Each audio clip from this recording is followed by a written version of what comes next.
Order meeting of the Wilsonville City Council on Monday, August 2nd at 6:58 p.m. Will the city recorder please call the roll? Councilor Linville. Here. Council President Ockervall. Here. Councilor Lehan. Here. Mayor Fitzgerald. Here.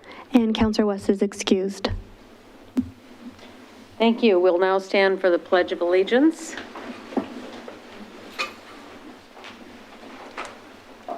Pledge allegiance to the flag of the United States of America and to the republic for which it stands, one nation, under God, indivisible, with liberty and justice for all.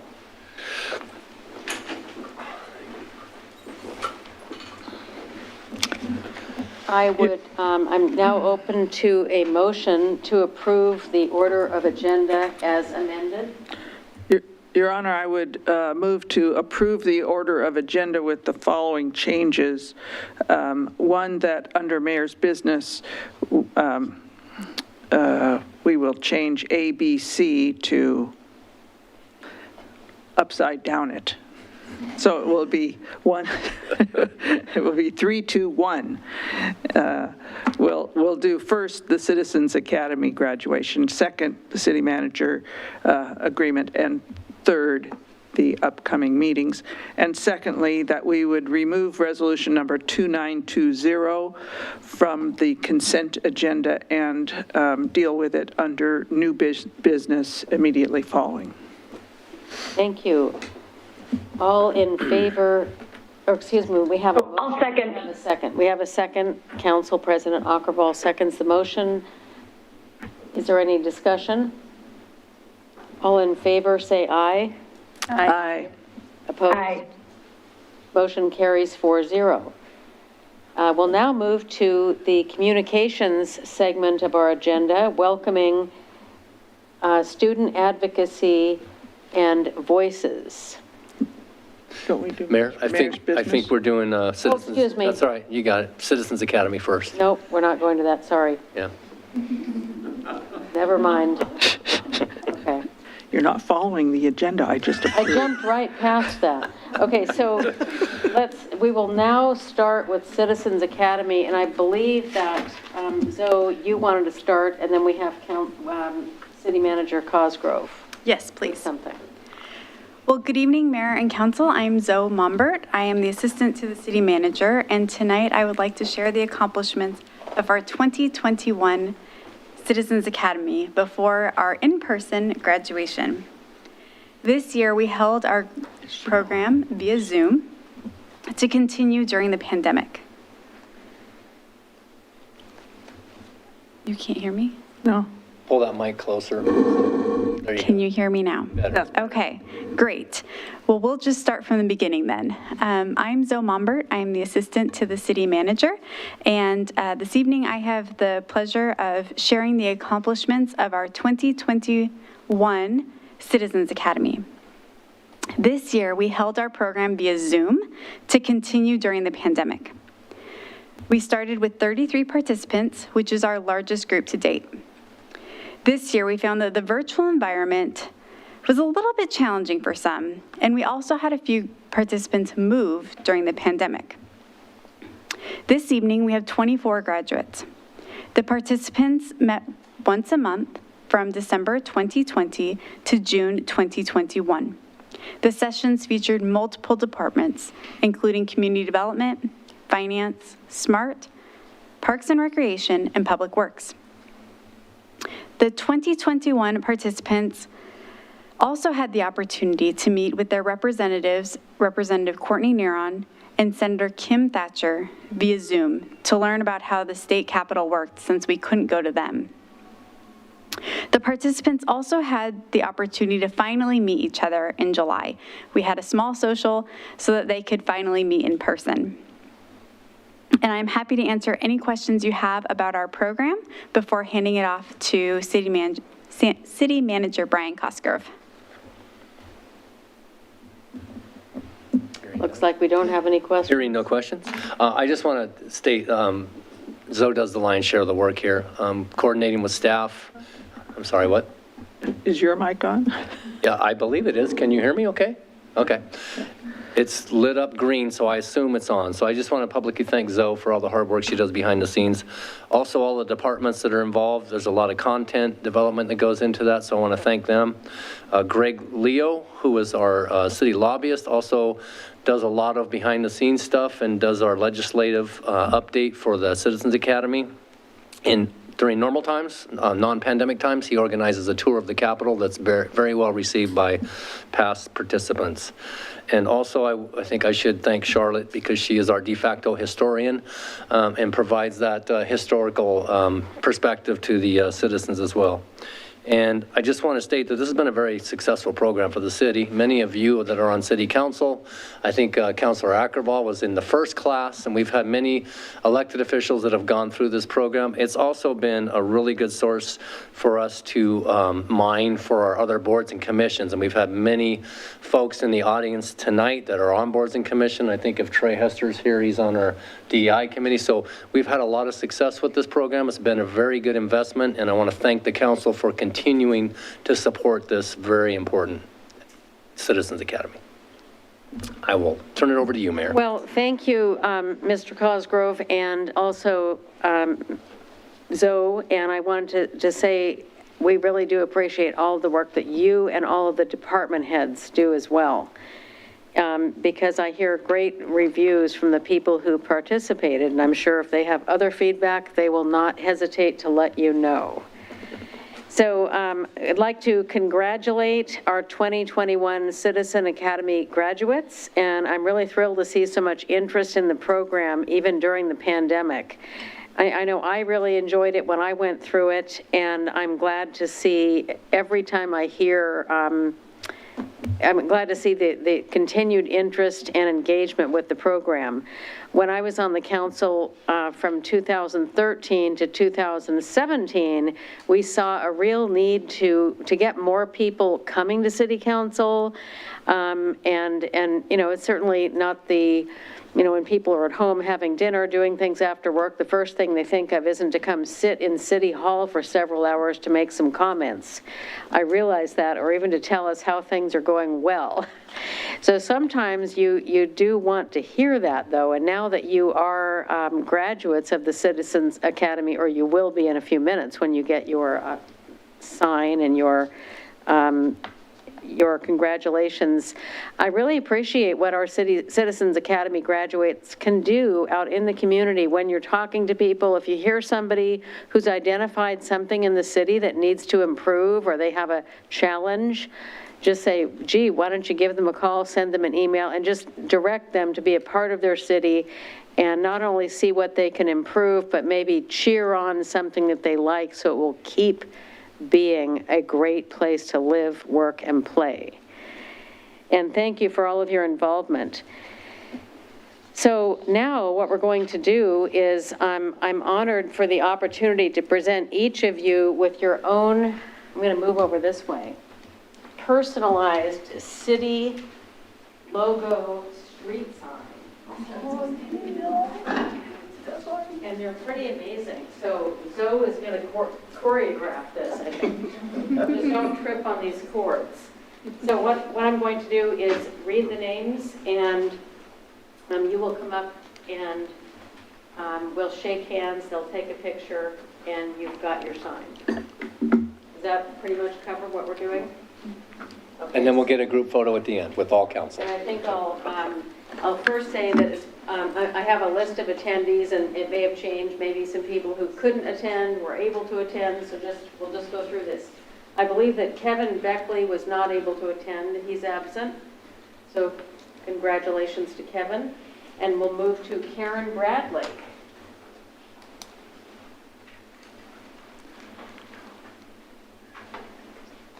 So we'll see how this works. Congratulations. Oh, okay.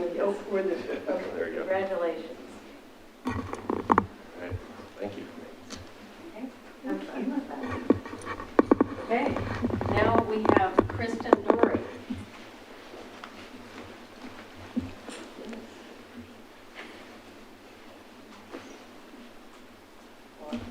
Congratulations, Kristen.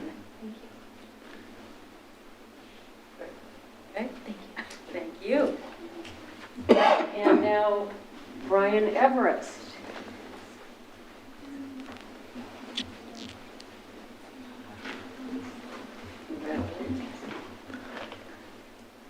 Great, thank you. And I believe Allie Frazier is not able to be here, is that right? Imran Hyder, not able to be here.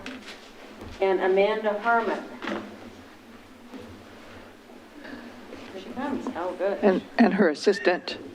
Don't need to be in that. We've got somebody who's not quite ready to register to vote, but working on it. What's your daughter's name? Lane. Nice to see you here. Okay, you want to be on too? Yeah, I don't want to bump her with this. She's a Harmon too. Congratulations. Thank you. Thank you. I don't see Trey in the audience. And Trey's not here. Trey Hester, I think, is absent. Tom Hughes.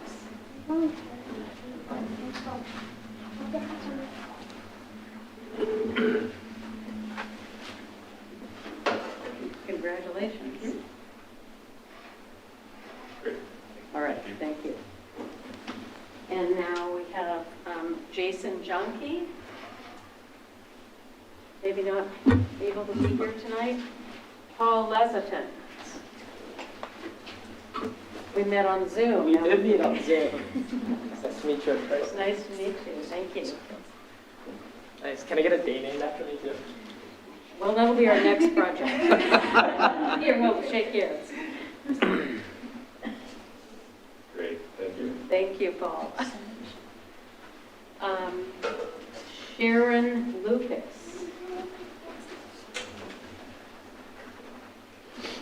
Thanks for Yes. doing record keeping. Uh-huh.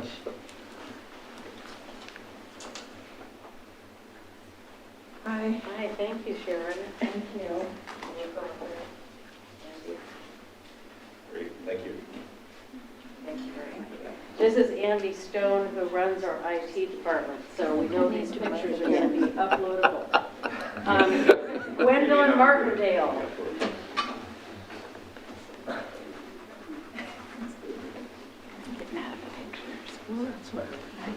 Is this your daughter? Yes. What's your name? Genevieve. Well, thanks for being here. I don't want to bump you with this. Let's kind of do it like this. Great, thank you. Congratulations. Great. She's like, give me that sign, Mom. And I think Julie McKim is not able to be here, and Christopher Moore. Here. Debbie Pearson.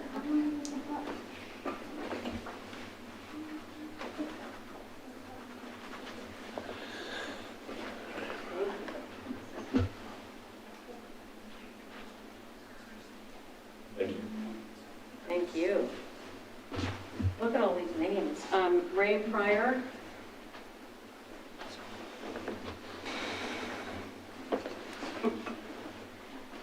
Thank you. We met at the reception. Great, thanks. Thanks for everything. And Jeff Richmond.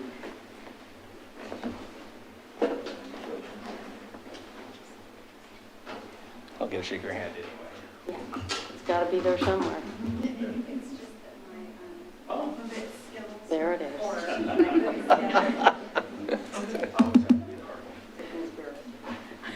Nice to meet you, thank you. Thanks, Jeff. Linda Schellenberg.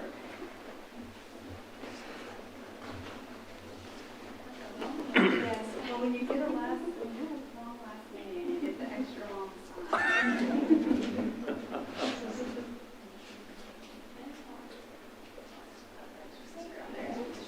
This is the best yard art ever, right?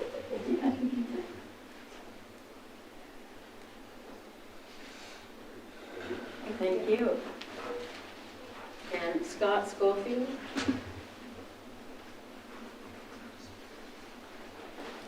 Hey, Scott. Also also met you at the reception. Thanks for everything. Good. Thank you. Laura Simonetti. And Dick Spence.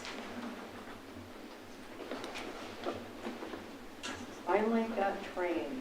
Dick Spence has been a long time volunteer. Congratulations. Great, thank you. Thanks for helping out so many ways. And Kelsey Swift.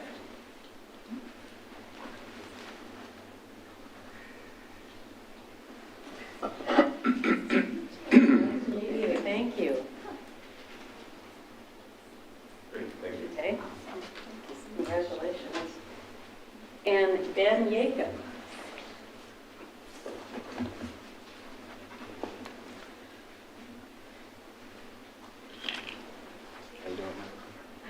Nice to see you. Also saw Ben at the reception. Thank you. And Well, could I, thank you, everyone, and I know everybody wasn't able to be here tonight, and everybody wasn't able to be here at that reception, but there are going to be lots more opportunities, and I also really look forward to hearing from you on areas that come to your attention about the city. we're going to get a picture in the horn, but can I sheepishly ask, did we forget anyone? Oh, maybe someone came in late? We're good. Okay, so if we can get everybody with the street sign in the horn here with the city council, we'll take a picture or two. Have Kristen in the background waving from Sweden. You've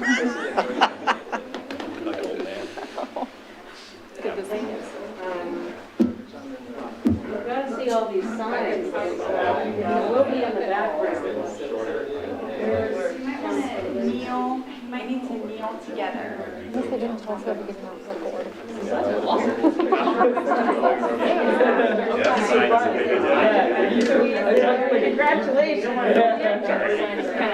Yeah, make sure you hold your sign up and that it's facing the correct direction. You'll see this in the Please watch Bloomsbury each other's heads Messenger. and eyes. Maybe tilt the signs down just a little bit. We're catching the TV Oh, yeah. lights on the reflection there. Great. And Zoe, I can't help but notice you're not in it. Get in there, Zoe.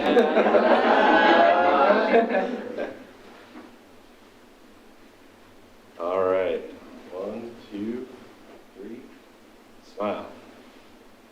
Oh, we got lots of them. One of them should be used. Able to Thank you, use. Andy. Thank you, all. Good to see you.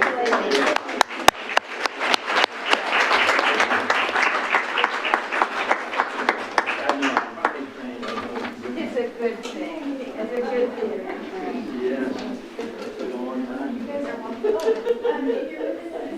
You're welcome to stay for the rest of the evening, but You're not required. You've got your degree, so go in peace if you want.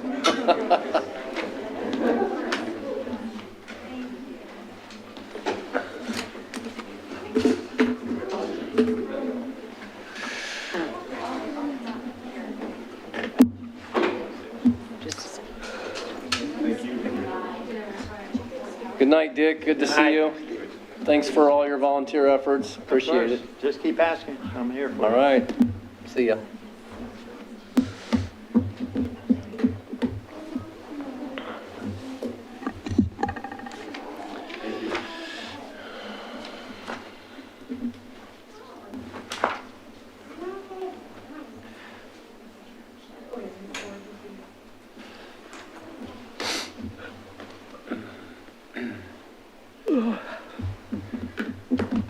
Well, thank you, everyone. We'll now move to the next agenda item, which I previewed earlier. And I think that Beth might be setting us up for that, Beth Wolf in our IT department. And this will be a Zoom presentation, Beth? I think you're still on mayor's business. You still have 2 items on mayor's business before we go to communications. City manager. I'm sorry, That's going okay. backwards is just not working for me. It just really isn't. So, Always Upside forward. down, upside down. okay, I should have rewritten that. Okay. We will now move to the second item on mayor's business, which is the city manager contract. And I would like to just preview this a little bit. Each year, we review the performance of the city manager and survey all of the city councilors. We also look at the market rate of pay for city managers and compare our city managers' compensation with the market to make sure that we are staying in market. And we have done that. We've had some discussion also about the excellent performance was our overall discussion during our the comments made by the members of the city council as we reviewed the last year. And I guess I would like to start by asking if Council President Ockervall, who with me led some of the analysis and review, if you'd like to make any comments, Council President Ockervall. Yeah, thank you. You know, I think that the results of the evaluation, the review that we did, they show that our city manager is very strong in his leadership. But I think looking around our city as well, there's evidence of that, and that we live in a pretty wonderful city. And a lot of the work that happens every day goes to building that city to be the place that it is. I feel very grateful to have the leadership that Mr. Cosgrove brings our city, but also his experience and as well as his tenure with Wilsonville. And those two things, that combination is actually quite rare to have in different cities, as we've looked at, you know, what else is happening in the region and areas around us. We are very fortunate to have Mr. Cosgrove as our city manager, and I have high expectations that that excellent leadership will continue, and that our strengths as a wonderful place to be, to live, to have your family, to do business, that will all continue. And we will be the shining, great example of what a community can be. So thank you for allowing me to make those comments and be part of this process. Thank you. Anyone else like to comment? Sure. I would just say, not that I need to say this to the Citizens Academy people because they're very well versed on how the city operates, but just to remind people that the city council only has 3 direct hires. So this is an unusual role for us. Our direct hires are the city manager, the city attorney, and the city judge. And everyone else is hired by some of those 3, and mostly by the city manager, who is the one who builds the team of other managers and then works as a team. And as I have stated before, an exemplary thing about this particular city manager, and I've worked under a couple of them, is that he definitely is a team-oriented player, not the sort of person who looks for accolades for himself. And so his managers tend to be that sort of person also. They all are not grandstanding for attention or credit, but working as a team. And I think nowhere has this been more clearly the case than in the last 2 years, when we have had what seems like crisis after crisis, and many of them working under the whole overarching crisis of a pandemic, which changed just about everything the city does. So we have an excellent team here, and a lot of that team building is, the credit for that does go to the city manager, although he wouldn't say that, see, because he doesn't take the credit. Anyway, I will be happy to give him credit for building a team that works like a team. So I'll pass it on to Councilor Thank you. Linville, if you want to. Thank you, Your Honor. I think the city of Wilsonville, as the council has reviewed, is very fortunate to have Brian Cosgrove as our city manager. And we have probably, in terms of the benefits that he brings, which are multiple to the city, is beyond his experience, is, as Councilor Lehan has said, a real focus on teamwork, on giving credit to employees that are the ones that are actually carrying out the work of the city, and making sure that they get credit and that they hear that both citizen and council accolades are passed on to them, and they know that we think they're doing a great job as well. But one of the highlights I think that the city needs to recognize is the excellent fiscal management, where other cities during the pandemic have worried about where they were going to have funds to be able to continue and manage. Our city has done exceptionally well, and that is ongoing, not just in the midst of a pandemic. And just so you know, we evaluated all aspects of his position, so I'm very confident, I think, in offering this contract, this continuing contract. And, Your Honor, I'd be happy to make a motion if you are ready for that. I am not quite ready. But thank you. I was going to offer one summary comment. All the councilors would have rankings they could make, and also were asked to comment on various aspects. And I thought there was one comment that, if I would just read one, I thought it summed things up really well.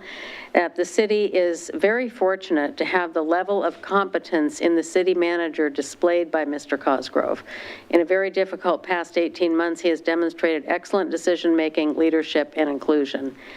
And also, having just come from a conference I went to with a lot of other mayors in Oregon, and some of the just meetings I've been able to go to in the last 6 months, it's become evident that the reflection that the city manager takes as he leads the staff to carry out our city in terms of a diversified economy. We see other cities that don't have a transit system. They don't have their own water system. They're not in 2 counties. And we also have a very good level of business activity in our city.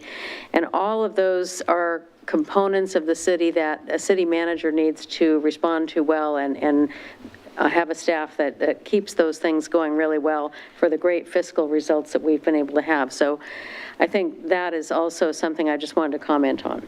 So thank you for being our city manager, and the contract that we have this year reflects, the fact that he's been a city manager now for a decade. Continuity means a lot to us.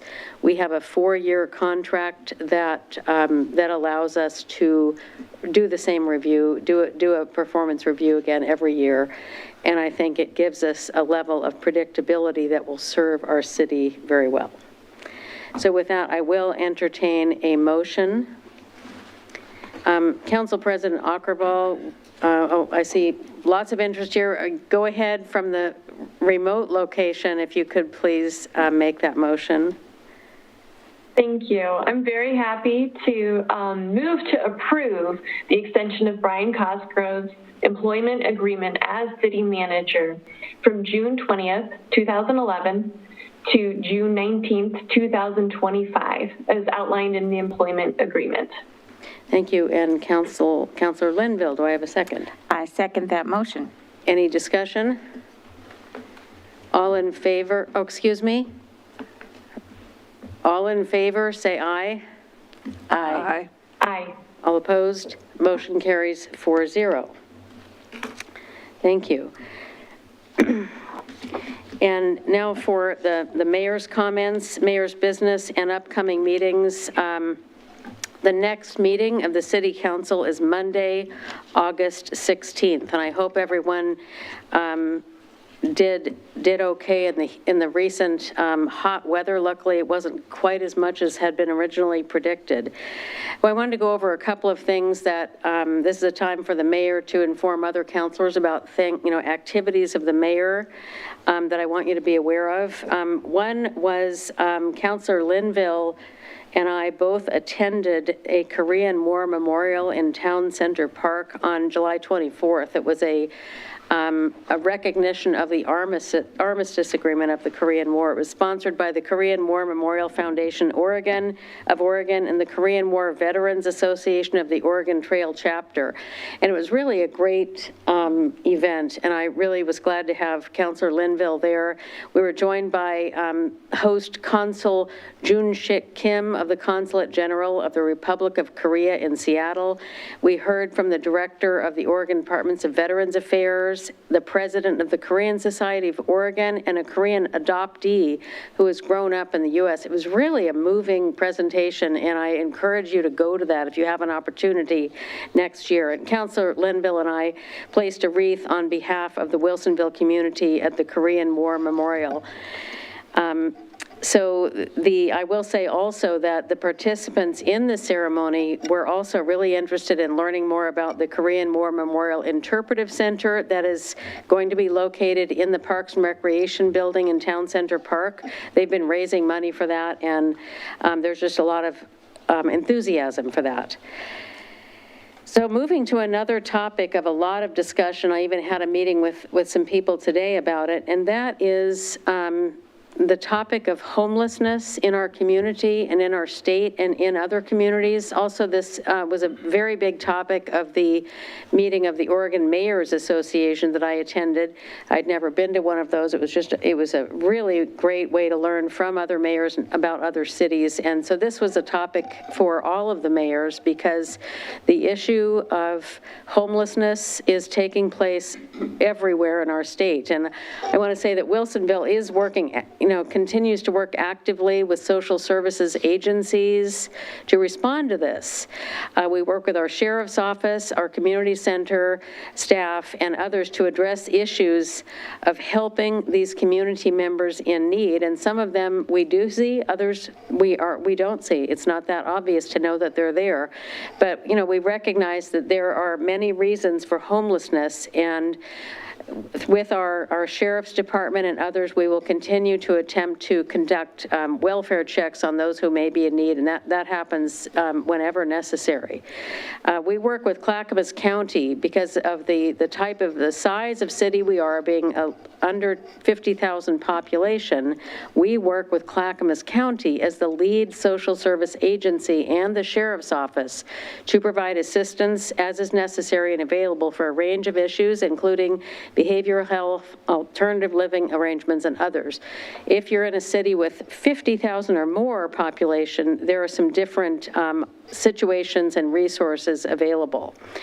But specifically, I wanted to point out that related to this topic, which is a really big topic with a lot of grave considerations, I wanted to address an issue of some community rumors that are circulating regarding a court ruling and some new state laws addressing homeless population issues. In September of 2018, as you may have read, a panel of the Ninth Circuit decided the case of Martin versus the city of Boise, holding that a homeless person cannot be punished for sleeping outside on public property in the absence of adequate alternatives. The court found that doing so constitutes cruel and unusual punishment under the Second Amendment of the United States Constitution. So people experiencing unsheltered homelessness, at least in the Ninth Circuit Court's jurisdiction, can sleep on public property without facing criminal punishment for doing so if no viable alternative is readily available. A viable alternative in the Boise case was determined to be available space in a shelter readily available to that homeless person. And then in December 2019, the U.S. Supreme Court denied a petition for review of the Ninth Circuit Court's decision, meaning that Martin versus City of Boise now stands as law and is binding authority in the Ninth Circuit, which includes Oregon. And so although the Ninth Circuit's decision is not the, quote, law of the land across the whole country for all of the U.S., it does directly apply to the lower federal courts of the 9 western states, including Oregon, under the Ninth Circuit Court's jurisdiction. And it is considered persuasive precedent for other circuits and other courts. So you may hear that there are some cities outside of the Ninth Circuit that may be attempting to take a more aggressive stand against homeless encampments. Those actions do not open the door for Oregon in the Ninth Circuit to follow suit and may also be struck down as unconstitutional. So during the 2021 session of the Oregon legislature that concluded at the end of June, lawmakers sought to address the impacts of this court case that I've just described and homelessness for local governments. House Bill 3115 codifies into law a general direction to Oregon cities and counties concerning how they may legally respond to issues of homelessness and occupation of public property. The bill was passed in response to a growing number of homeless and the issues surrounding homelessness throughout Oregon. The law was also passed to help cities and counties address the Ninth Circuit Court of Appeals decision in the case of Martin versus City of Boise. House Bill 3115 was developed as a compromise by the League of Oregon Cities and homeless population advocates under the leadership of the Speaker of the House.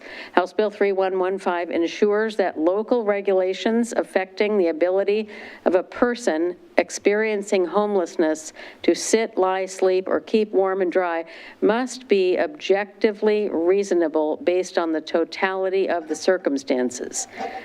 The bill reads in pertinent part, and I quote, "Any city or county law that regulates the acts of sitting, lying, sleeping, or keeping warm and dry outdoors on public property that was open to the public must be objectively reasonable as to time, place, and manner with regards to persons experiencing homelessness," close quote. House Bill 3115 provides a general framework for cities to update or develop new ordinances to manage public space and gives time to support intentional community conversations to inform those ordinances. House Bill 3115 confirms cities' obligation to manage public spaces for the benefit of the community while still protecting the safety and dignity of people experiencing homelessness. So while this bill provides local flexibility in determining how to stay compliant with this bill and case law, it also includes an award of attorney fees if a city's, quote, management, unquote, is found to be unreasonable based on its time, place, and manner restrictions. And then there's also a companion bill by the Oregon legislature, House Bill 3124, which increases the time that written notice must be posted before removal of homeless individuals from established camping sites. The bill requires written notice of how individuals may claim personal property removed from a camping site and also increases recipients of unclaimed personal property from evicted camping sites, including church, and may preempt new state law. So in closing, you might wonder how this impacts the city of Wilsonville. And as I mentioned at the beginning, the type and size of city that we are and our location within Clackamas County is really our starting point. We work actively, as I said, with social service agencies, with the Sheriff's Office, and with our community center to address issues helping community members in need. And again, we recognize there are many reasons for homelessness, and will continue to conduct welfare checks on those who may be in need. And as I mentioned earlier, we work with Clackamas County on this and the Sheriff's Office on a number of issues, behavioral health, alternative living arrangements, and others. The city will be updating various ordinances based on the recently passed legislation by the Oregon legislature following the direction articulated in the Boise case. We will be engaging community members and stakeholders in conversations as we move forward, recognizing that public safety and health is of paramount importance. The city can also work closer with the county and other partners to advance a more integrated program of behavioral health and law enforcement to positively address the many issues surrounding homelessness and alternative living arrangements. Just this last week, before I went to this mayor's conference, the city manager gathered a number of city staff to meet with me, and also we invited Representative Courtney Neron to meet with us. This coming week, I'm going to be meeting with Clackamas County Commissioner Martha Schrader, and also with Clackamas County Commissioner Sonia Fisher, and I'm sure there will be some other meetings, because we believe there's a good deal more coordination that we can do. So that is a very long report on a very complicated, important issue, and thank you for listening to that. Other things that happened last week, maybe we will hear from Councillor Lehan about the meeting that she and I attended of the French Prairie Forum of Local Governments. And if you would like to touch on the Amazon facility that's being built there. I'd like to hear about that, but I won't steal your thunder. I'll preview that it is a 3.8 million square foot Amazon warehouse being built in Woodburn. I think that's it for my mayor's report, and I will wrap it up there. And I believe now I'm finally ready to move to communications. Yes. Do you have a? We are there. Okay. For communications, I'd like to welcome Miss Teen Oregon, USA. I didn't see you come in. Welcome. The only one here Michaela with a ribbon. Ochaki? Yes, you got it right. Thank you for joining us. Thank you for having me. Hello and good evening.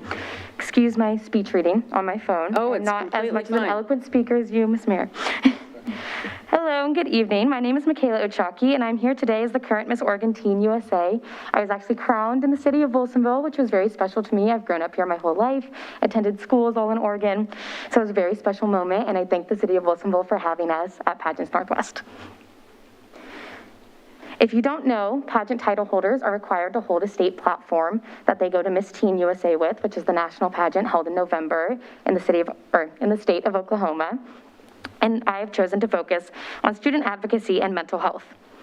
It is no secret that students' mental health is a serious issue, not only in Oregon, but nationwide.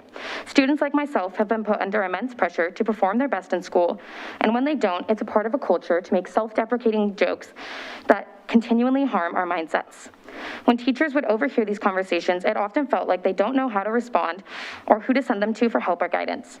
In my experience, as much as they wanted to help, most of our counselors were there to help us get ready for college or work post-graduation.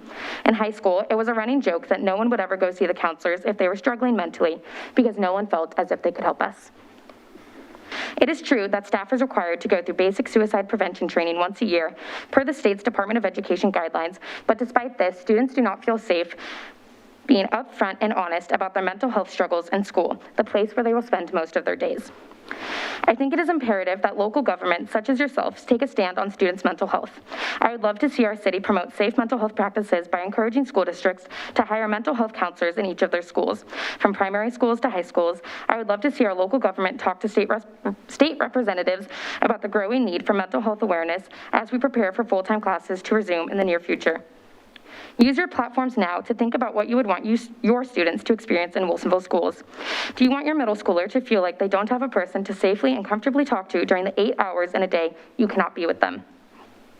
I know there are conversations myself and my peers didn't feel comfortable having with our parents, and ones that we would be mortified to talk at school. So we would suffer in silence and attempt to solve issues on our own. While I have the resources to protect my mental health now, I can only imagine the better student and person I would have been if I had these tools when I was 11. Through thorough staff training to better address mental health, I think we can see great change. There also needs to be a way for us to better teach students to advocate for themselves. If you're going through the hiring process of gaining better trained staff to listen to big problems, you have to teach students how to talk about them. Once a month in high school, we sat through presentations related to Aaron's Law, meant to better equip us with the tools to talk about sexual abuse and harassment. Something like this, workshops and small group discussions to break down the serious issues in digestible chunks, would be a great step toward promoting safe spaces to talk about mental health in our schools. All of these ideas sound beautiful, but they require legal steps to become action. Local government has a larger voice than I think many people realize, and I would love to see mental health better promoted in schools, and I would love to see you all take a stance on it. Introduce yourself to the student leaders we have. Be a face in our schools that talk about mental health and the struggles and adversity you had to face to get where you are today. In a community and school that speaks so proudly about an open mindset, I would love to see us better achieve this. When a community works together, we work better. Wilsonville has the power to be better together. Thank you. Thank you, Michaela. Thank you. Excuse me. Yeah. Would you like Stick to say around for something? maybe some questions. I would like to ask, the counselors may like to respond. Counselor Well, Lehan? I think that's a great topic for you to take on. Have you presented at the school board also? I've talked to the school board. They just recently had an election though, so I'm waiting to meet the new members ones. and talk to Dr. Gomez, who is a recent hire. She specializes in mental health, and Shelley Kamakawa, who is an active community member and former Wilsonville High School mom, who just got her PhD in psychiatry, I believe. So we're looking to address statewide how we get mental health counselors in schools. Yeah. Okay, excellent. I don't know, do you have anything else on? Thank you. Thank you, Michaela, for coming and speaking with us. What a great topic for you to take on. And I think through this pandemic, it has been exacerbated with students feeling isolated and being at home and not with their friends. And so even the resources that might have been available to them have really been restricted this last year. So what a great topic, and I congratulate you on taking this on. Good for us to be reminded as well. Thank you. Thank you. Well, I concur with what the counselors have said, and I wanted to also just come back and thank you again for taking the initiative early in your term to come visit with us and share that message with City of Wilsonville. Yes, thank you. You will see it progressing statewide, so I wanted Wilsonville to be one of my first stops. Okay, wonderful. We will stay tuned. Mayor? Thank you. Yes. I'm not sure if Councilor Ackerval has anything. that she Councilor would add. Ackerval, do you have a comment? Well, it's fine. Thank you. Thank you for your presentation. And thank you also as you go and speak in different areas of the state for representing Wilsonville so well and, being an ambassador with our community in other areas of the state and also for your attention, of course, to this important issue. Thank you. Thank you. Well, let us know if there's anything else that we can do, and meanwhile, we'll stay tuned as you launch this communication program. Perfect. Thank you. If you don't mind, if you could send that speech that you just gave electronically, we could also post that on our website and help bring more visibility as well. Of course. Just the city email? Yeah, you could send it to the city recorder. We can get you her email address before you leave at the back of the room. We'll make sure you get that. Perfect. Thank you. Great. Great idea. Thank you. Well, with that, we will now move to the tourism promotion update with Ms. Mombert.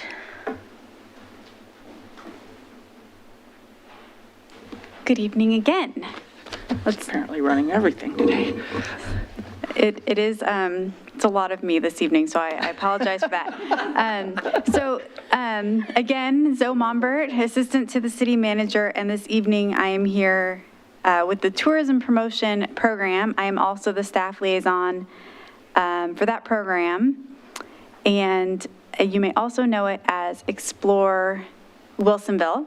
This is our beautiful website that our project consultant, Jay Ray, has helped us to put together. And you might have also seen it in the quarterly report that was in your packet. Jay Ray, our consultant, has continued to provide website management and hosting, as well as adding additional hotel packages to our website. They have also been working on updating the new itineraries. So we have 5 new itineraries to focus anyone that's looking to come to our community, and they're right here on our website. So if we were to look at arts and culture, for example, you have the opportunity to look at the highlights. There's a map that identifies where they are in relation to each other, as well as where Wilsonville is, which is intended to be their base camp as they travel in the area. Again, promoting our location of Wilsonville as being in the heart of it all so that they can plan their trips using Wilsonville as the place to start from and stay.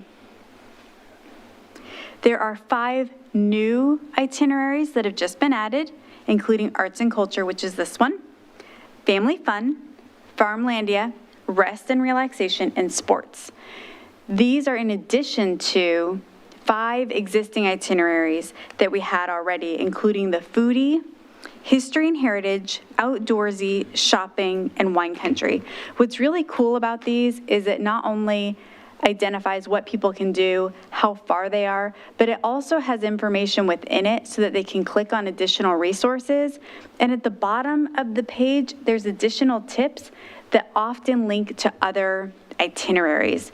The foodie one is the most fun because it talks about different places you could go. That one's a little different in that it doesn't link you exactly in the order you could go as the rest of the itineraries do, but it helps to allow people to make up their own itinerary as they start to plan their trip to Wilsonville.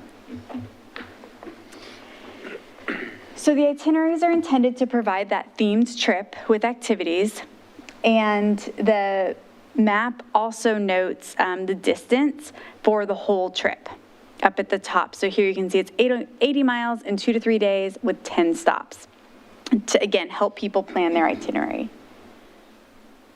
The consultant has also been increasing our social media presence. So as you'll recall, we had to cut the budget last year due to the pandemic, and they're just starting to really increase their presence again by increasing the number of days that they post on social media. By doing that and looking at Google Analytics, they have noticed that there is a high website traffic to our itineraries. There is a significant increase in users or visits, the new users and page views on the website.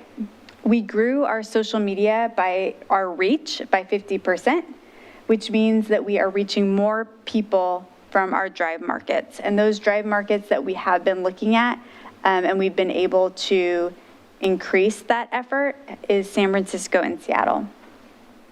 Since the COVID-19 restrictions were lifted in the 4th quarter, we've also seen an increase in occupancy, so hotel occupancy, as well as revenue. So that's our tourism lodging tax and the revenues that we're seeing at the hotels specifically. So the hotel occupancy average from the 4th quarter, which is April to June, in 2020 to now 2021, is an increase of over 28%. Hotel revenue is up by over $2 million. So we're seeing quite an increase, which is really exciting. So in addition to the social media that Jay Ray provides, they also have a blog, a new blog that was put out at the beginning of July. And they're also starting a new marketing campaign this month. I'm going to stop sharing and re-share our new GIF, which is an animated picture thing. And so this is our new GIF, which features our outdoorsy itinerary. So the intent here is to really show people what they can do with that outdoorsy itinerary and then direct them back to our website to encourage them to then stay in Wilsonville. So that is a brief update on where we are with tourism, and I would be happy to answer any questions. And if this isn't too distracting, I'll leave it up because it's kind of fun. Well, thank you for all that work, and I do see that we have at least one member of that Wilsonville Tourism Promotion Committee in the audience, Brian Everest, who just completed Citizens Academy. Is anyone else here from that committee by chance? No. Oh, Charlotte, excuse me. And Charlotte is on it. Councilor Lehan is our council liaison. Yeah. And Brian's one of the citizen members. I wonder if, maybe you said this already, but just outline for the viewers how the tourism tax, the TLT tax works. Well, Maybe. it's not as straightforward because we're in 2 different counties, so it's, you can go ahead. So we have a taxable rate in each county, and it's collected differently in Washington County and Clackamas County, and we also receive it at different times. So It's complicated. It's but very complicated. Generally what it does. generally, we receive a tax. So when someone stays at a hotel in Wilsonville, there is a transient lodging tax, and that percentage comes to us eventually, and then we can use that to encourage or promote marketing or promote tourism from at least 50 miles away. We have modified our tourism outreach a little bit during the pandemic. Right now, if you were to look at our website, we're really focusing on those road trips, and hopefully as we get further out of the pandemic, we can start increasing that reach a little bit further. So in Clackamas County, the hotels send it directly to us. In Washington County, we get it from Washington County Visitors Association or from Washington County directly to us. And then there's this resulting promotion that helps. Yeah. And I would say, as someone who pays this, because I have a vacation rental, there are 3 in Clackamas, well, in the city of Wilsonville, there are 3 in Clackamas County and 3 in Washington County. And in Clackamas County, it is 6% for the county, 5% for the city, and 1.5 for the state of Oregon. So altogether, that's Correct. Yeah. 12.5% of the room rate and pretty much everything else. But it's a complicated thing. We did get a tour of the new Hilton Garden Inn, and if you have not seen that facility, we could, if you're interested in getting the same tour that staff got, we had our department head executive team meeting there. It's quite the impressive facility, and they have basically told us that they're going gangbusters in terms of occupancy. So Well, that's if wonderful. any of you would like that tour, let me know and we can set that up. Yeah, I'd definitely like I think the owner, Rohat, is on. Rohi yeah, is I'm sorry. on our is on tourism the- promotion committee. Committee. And our tourism promotion committee will be meeting at the new Hilton Garden Inn for our meeting in September. So we'll get a tour at that time, and that's The another other opportunity. excellent thing about this website is it promotes restaurants across Wilsonville, and so there are lots of ways citizens can share that with friends and relatives who are coming to town, and to let them see all the offerings we have in one easy website. And the other thing I would point out about Wilsonville's situation is that we really have a lock on the hotels, on the places to stay.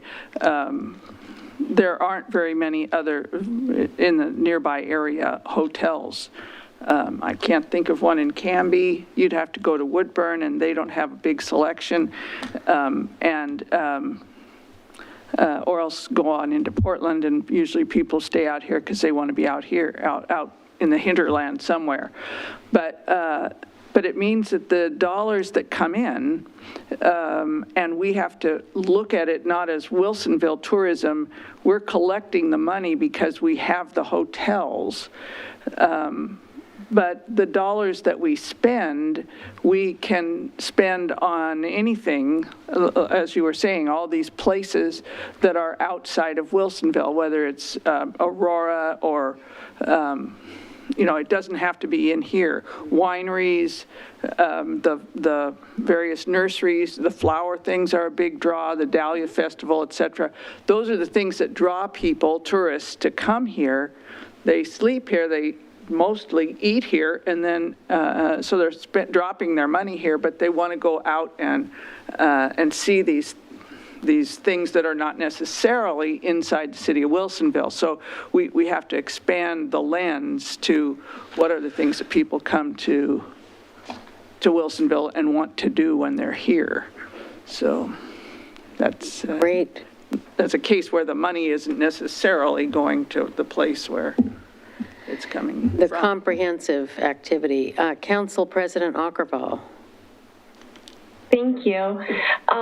Yes, thanks for the presentation. And I would say, and I agree that the aesthetics on this website, it's really lovely. And I feel like the website's getting better and better. And the additions, it's very, very nice. I did notice in the presentation, or the information, I guess, that was included in our packet, that there was some data on the demographics and the visits and things like that, specifically with social media. And some of the demographics for the social media represent online site visits from cities that are pretty close by. And I'm wondering if that is a product of the pandemic, that we've all, stayed pretty close, and maybe now in the future we're going to stretch out and see those cities grow to be maybe a little bit further away, maybe more likely that they would have a longer stay in Wilsonville than, a quick in and out. I wondered if you had any comments or perspective on that to share. Yeah, I think that through the analytics over the past year, we have seen that more individuals that are looking at our website are from places nearby. It could also be from the social, so with our Facebook, we were doing Facebook twice a week during the pandemic. It's just started to increase to 3 times a week. And when people were looking for things to do, it's an easy way to kind of plug into those family-friendly activities or things that are going on. So we do share programming that's happening in the park and things that are going on outside of the city. So if it's on the park's calendar, it's probably being promoted on Explore Wilsonville Facebook page or social media. But because we are now, our budget has increased. So now that we've moved into fiscal year 2022, we will see an increase in our direct marketing outside of the area. And we're also starting to do paid media. So it's getting a further reach. And our fourth quarter budget was higher than the budget that we had previously, because we had scaled it to ensure that as we were hopefully coming out of the pandemic, we had more to spend on that marketing money. So we will start to see, I expect, that we are reaching more people and from markets that are further away, because we can have that specific paid marketing through social media that's directing at those specific markets. That makes sense. Thank you. Yeah. Okay, thank you. If there are no other comments, thank you very much. Absolutely. Ms. Mombert. We now move to our citizen input and community announcements, and this is an opportunity for visitors to address the City Council on items not on the agenda. It's also a time to address items that are on the agenda but are not scheduled for a public hearing. Staff and the City Council make every effort to respond to questions raised during citizens' input before tonight's meeting ends or as quickly as possible thereafter. Please limit your comments to 3 minutes, and if we have anybody on Zoom, you would use the raise hand feature of Zoom and let us know you'd like to provide comments. I do have one comment card. Are there any others? Okay. So I will call on Bob Milano to come to the podium. Is that where you'd like him to go? Good evening, Madam Mayor, councilors. My name is Bob Milano. I live on Palermo Street. in Wilsonville and I happen to be the president of the Tonkin Woods Homeowners Association. I'm also the finance chairman for the finance committee for the Villabaugh Community Center Association. We have 169 homes in our association. We also have 454 trees in our association. Many of those trees were severely damaged during the ice storm, as were many other trees in many other associations throughout our area. I learned just a week or so ago of a committee within the city, the Wilsonville Metro Community Enhancement Committee. And I read an article in one of the Pamplin publications that described kind of what that committee was doing, and apparently this council is going to hear some recommendations later this evening, and my comments are actually in opposition to one of the recommended expenditures from that fund. The Tonkin Woods HOA has spent approximately $13,000 up to this point to repair trees and cut down, pick up trash, do all the things that need to be done as a result of the ice storm. We still have another $11,000 budgeted to finish those repairs in the spring. The comment in the newspaper, and newspapers are what they are, so I can't really comment on the veracity, but it stated that this one HOA within the Villabaugh Association had applied for $60,000 from that fund. The committee intends to recommend that they be granted $20,800 for repair of trees. And that in itself is fine. The part that maybe just gets at me a little bit is that they say that unless that happens, there's going to be an assessment to their homeowners to have that work done, an additional new assessment. I know that there are approximately 13 HOAs within the Villabaugh community. I can't imagine how many more there are in other parts of Wilsonville, but many, I'm sure. I don't think any other HOA applied for funds to that grant, to that committee, to the enhancement committee.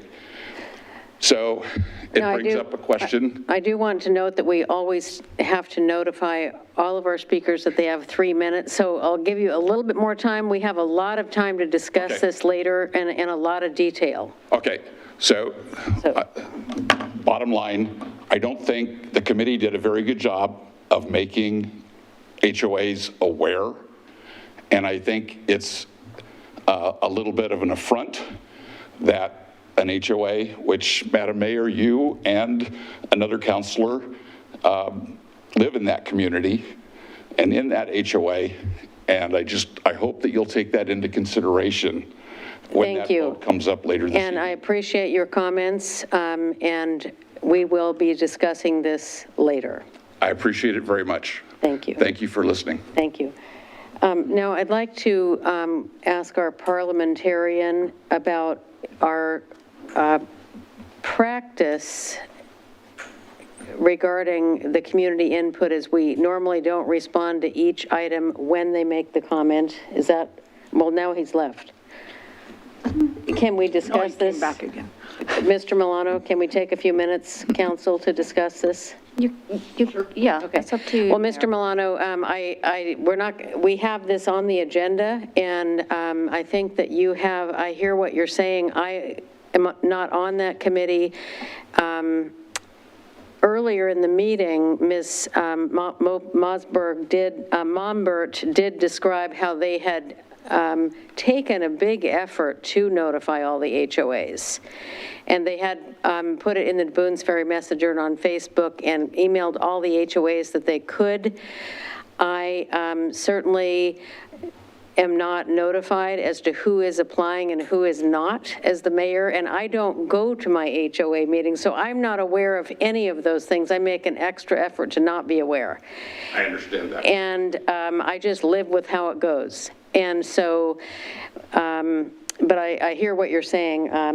The city really took an effort to publicize that, and I don't know if there's anything else you might know about that. No, I think you covered it all very well. We did do direct outreach to every HOA that we had an email address for. We understand that maybe since those are volunteer positions, not everyone monitors them, but we advertise in every available way that we can to make sure that everybody gets the same information at the same time, so. Well, I will make an effort to look at that list and see what we can do to get a reply and an email for the next round. Staff today said exactly the same thing. Okay. I appreciate that. Good. They also mentioned that property management companies are professional folks that we hire. We're all notified. Okay. The only thing that I have a challenge with on that is that the HOA in question and Tonkin Woods are managed by the same company. So it wouldn't make sense that that HOA would be notified and we wouldn't. Well, I will look into it. Thank you very much, ma'am. Thank you for being in touch very much. Okay, so with that, we will move to our councilor comments, liaison reports, and meeting announcements, and start with Council President Kristen Ockervall. Thank you. Thank you for letting me join in this format this evening. I can't see into the room to see if there's any Citizens Academy folks still in the audience there, but if there are, I just wanted to give a quick shout out and say thank you so much for your participation in the program. Thank you for being here at our meeting tonight, and I look forward to your continued involvement. And our city is a great place to be because of citizens' involvement and their engagement with what's happening. So I had the opportunity to speak with a few of you in the July meeting at the reception in the park, and I was so impressed with the curiosity, the excellent questions, but also the knowledge that already is there, and the understanding of how our city runs, and the history of our city and why things have been done a certain way. So I just look forward to the continuation of that all and continuation of your service. Thank you so much. Thank you very much. And, oops. Yes, and I also wanted to report in on the Willamette Intake Facilities meeting, which I attended this last week.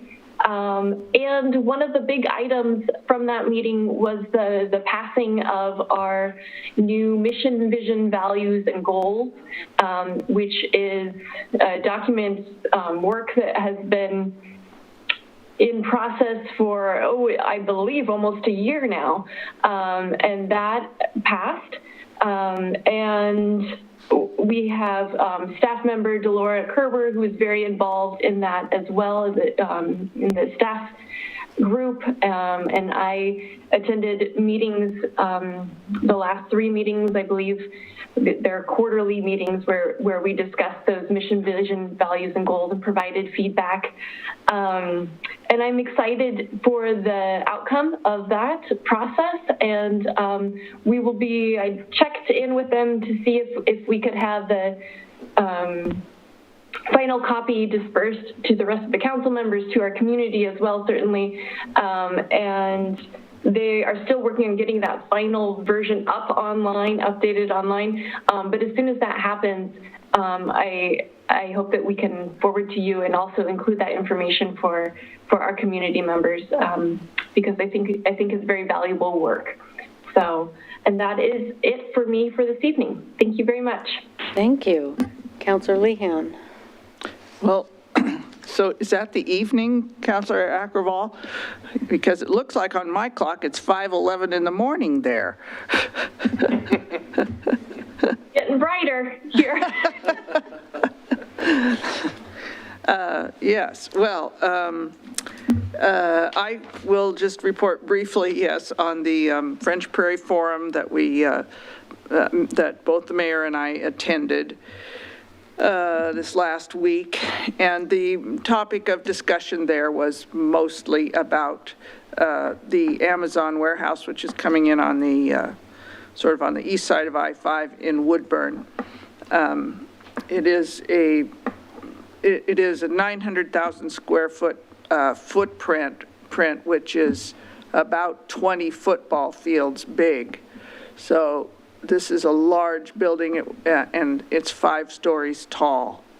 So this will be one of the largest buildings, or the largest building in Oregon. So big, really big. And of course, what do we care? A big building in Woodburn is fine. We don't care about the building. What we care about are the trucks it generates and the traffic on I-5. So we don't want to be rain on the parade of our neighbors, but I think it's worth us having a conversation with ODOT about what the traffic impacts are, what the traffic plans are, whether they are, what percentage of the truck traffic, there's 2 issues, assuming that most of their things are coming in through Portland International, most of their stuff, or Troutdale, then is it coming down 99E, or is it coming down I-5, or some of each? Because this facility is pretty much in the middle of between 99E and I-5. From there, the trucks are going to be going out in all directions, but more to the north than to the south, just because of the market here. So surely ODOT has traffic engineers who have looked at this upside down and sideways, and we need to have a conversation with them about what their expectations are for handling that, and particularly on the various bridges. Both Abernethy and the Boone Bridge are right in the crosshairs. So that's the situation with that. If we're still 10 years out before we get a new Boone Bridge, that's potentially a lot of. Now, a lot of traffic, and that's in the best scenario, which is they're coming into PDX. If they're also, as we're speculating, thinking about cargo planes coming into Aurora, then we have a whole nother issue. But everybody says, no, they're just coming into Portland or maybe Troutdale.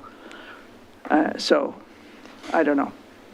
We don't have the information on that. Correct. But ODOT probably knows once they have to know something, because the impact on their major facilities is going to be tremendous. So that's my pleasant report. Thank you, Councilor Leanne. Oh, no, I have a fun part. And that is, I would invite everyone to next week, August 12th, which Zoe is also handling, because she pretty much schedules everything.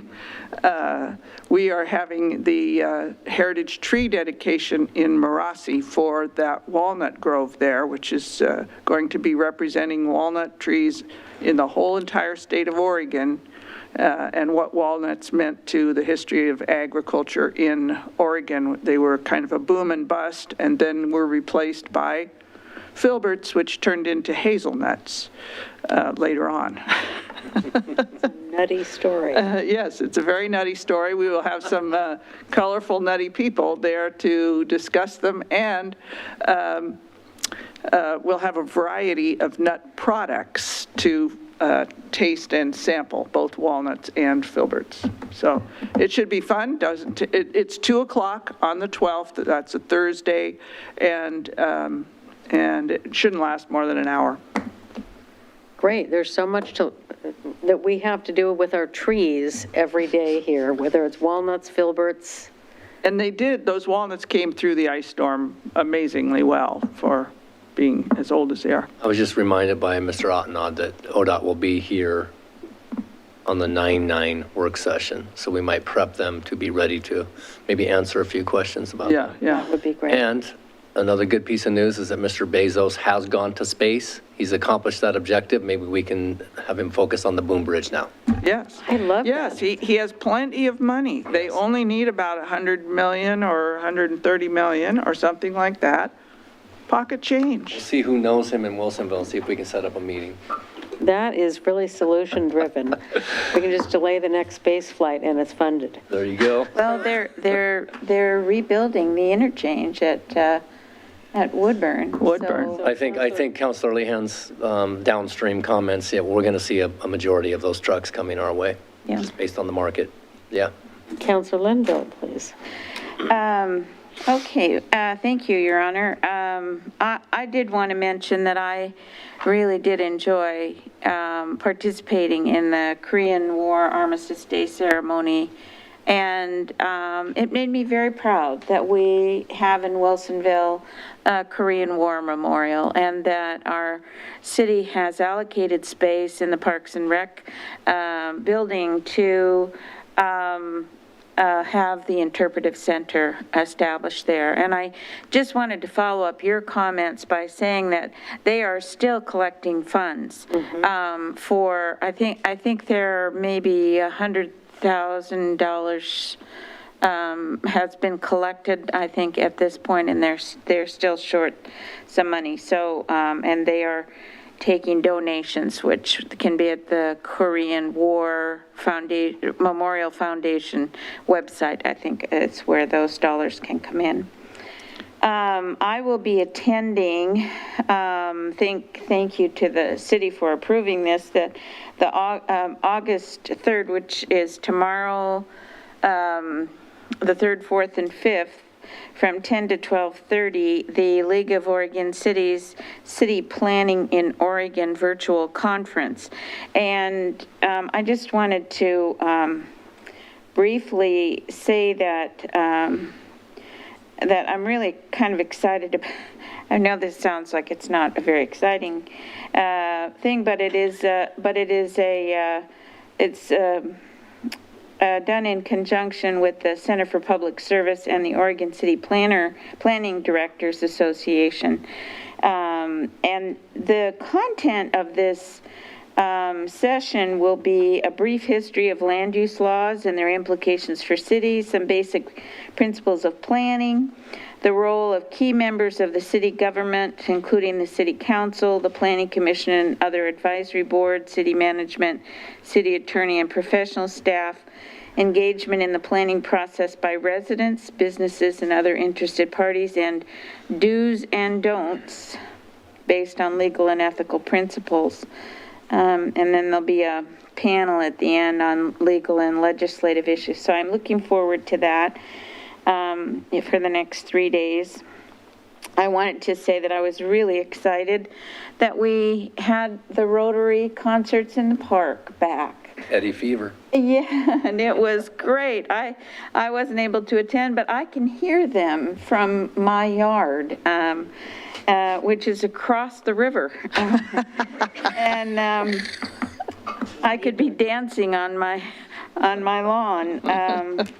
But it was so great to see that, and I guess they had a fairly good turnout.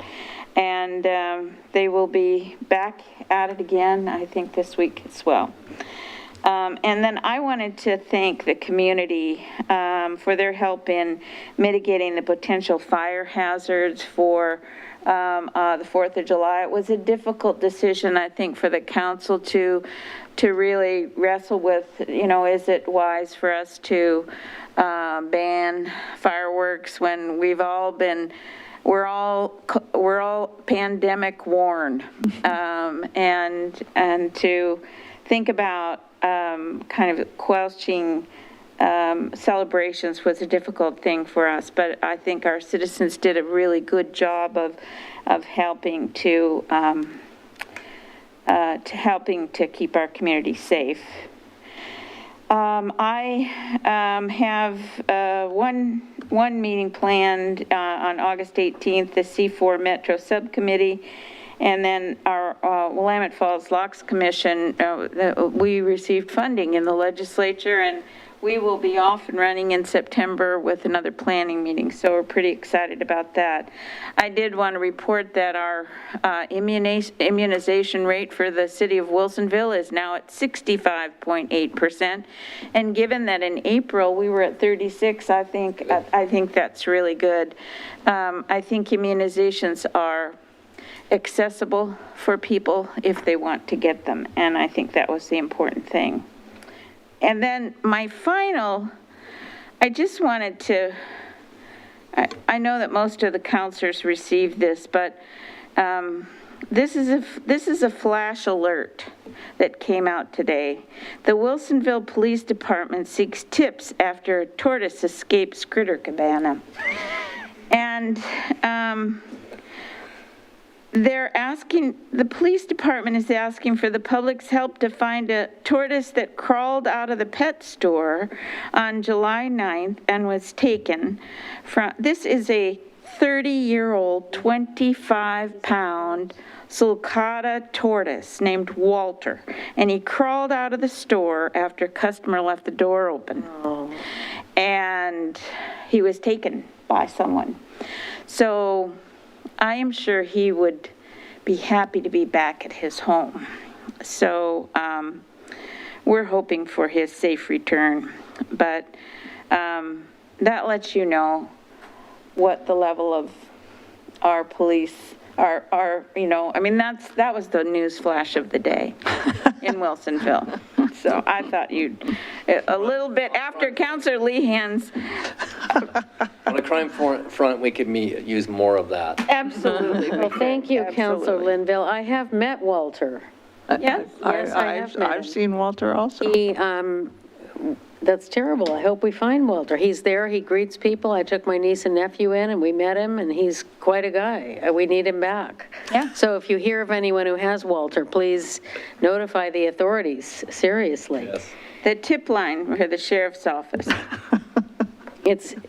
Oh, okay, thank you very much. Mm-hmm. Well, we will now move, with all due respect, seriously, we do want to find Walter. Yes. I would like to move to the consent agenda and note that we have just one item on the consent agenda. If the city attorney would please read it. Yes, the consent agenda consists of minutes of the July 19, 2021 City Council meeting. Councilor Linville, do I have a motion to approve the consent agenda as read? Your Honor, I move to approve the consent agenda as read. Second. We have a second. All in favor, say aye. Aye. Aye. Aye. Motion passes 4-0, bringing us to new business. And as we noted earlier, we have moved resolution 2920 to new business. And will the city attorney please read the resolution? And I will state, as Zoe's coming up, that we did do a pretty extensive presentation in work session. So if you want us to repeat that, we can, but I will state that it was supposed to be on consent, so we wouldn't normally do a presentation. So it's really up to the pleasure of council. We have this on record, spending a good amount of time on it earlier in the meeting. I would like to respond to the citizen comment when appropriate here. So should we start with having the city attorney read the resolution? Yes, and then we can talk about how the vote on it will go after you've made your disclosures or your remarks.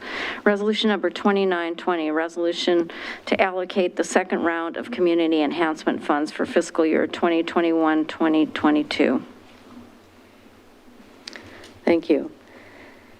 So before we go to your report, Ms. Mombert, do you have any recommendations on procedure?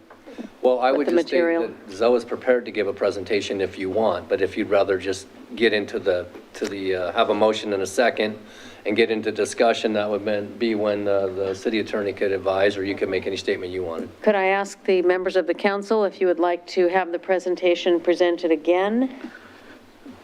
Well, the citizen, Mr. Milano, raised some issues, but we did have a pretty full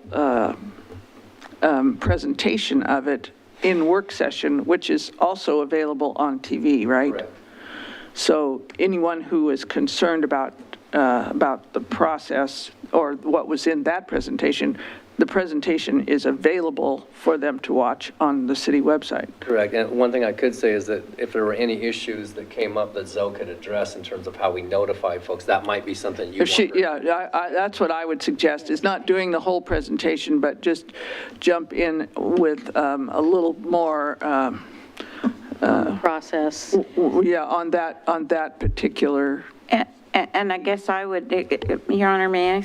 Sure. I have a comment. When you're doing that as well, maybe you could explain about all the applicants, even the one that had withdrawn their application. And thank you. I have a comment from Council President Akkerval. Thank you. I'll just throw in my 2 bits as well.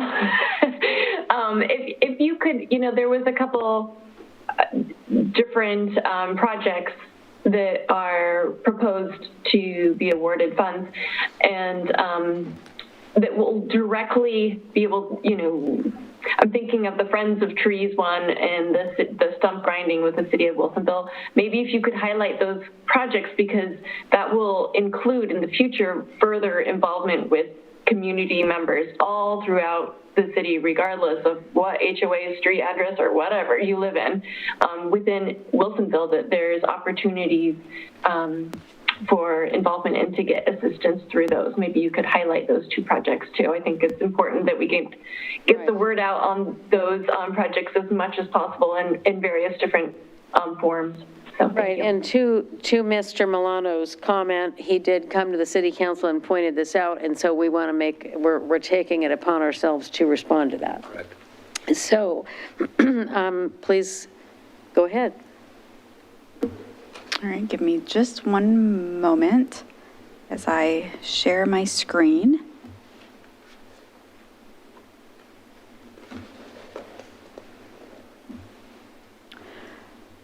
Wonderful. So this evening we are going to talk about the Wilsonville Metro Community Enhancement second round allocation, which is for storm relief. Per your request, I'm going to skip through this a little bit just to get to those key elements of how we notified people, our process, and then the applications, and specifically noting which ones will have some direct outreach and which ones involve homeowners associations. With our second round cycle, this is uncommon for us to do, but due to the nature of the February storm and not knowing that it was going to happen, we decided that after the first round that we would open up the Wilsonville Metro Community Enhancement process again for a second round. The Wilsonville Metro Community Enhancement Committee made that decision. In May, they chose to decide to open up the application process again and to set specific parameters, including those additional 3 items, the stump grinding for street trees, pruning to preserve trees, and cleaning up SROZs, in addition to the normal goals. Yes. Can you just explain what SROZs are for the viewing audience, please? Yes, absolutely. I apologize. They are significant resource overlay zones that are identified in the city. It's a planning term. I cannot define the planning term for you at this moment in The time. protection To of habitat, areas, yeah. to habitat protection. It's an area that could not be developed for housing or streets because of the habitat opportunity. Action, yeah. Exactly. Okay. They determined that the application period would be from May 14th to June 25th. As I explained a little earlier this evening, the original proposal from staff was going to be from May 14th to around June 15th to speed along the process to start getting money out the door. And the committee specifically asked that we take more time to allow more residents, more community members, and different agencies that could qualify to understand that this was an option for them. These are the outreach methods that we used. We used direct email to the list of HOAs or homeowners associations that we have. That could be specific individuals. It could be property management companies. It varies by homeowners association. We also did direct email outreach to nonprofits and the school district. There was an article that ran in the June Boones Ferry Messenger informing community members of this opportunity. We received multiple phone calls from people that I had to inform them that as an individual property owner, they did not qualify. We also put information on Facebook to let people know of this opportunity. These are our normal program goals. As I mentioned, there were 3 specific program goals that were added by the committee. These are the recommended projects from the committee. As I noted earlier, there's only one that there is a full amount being requested that is recommended to be funded, which is the Friends of Trees.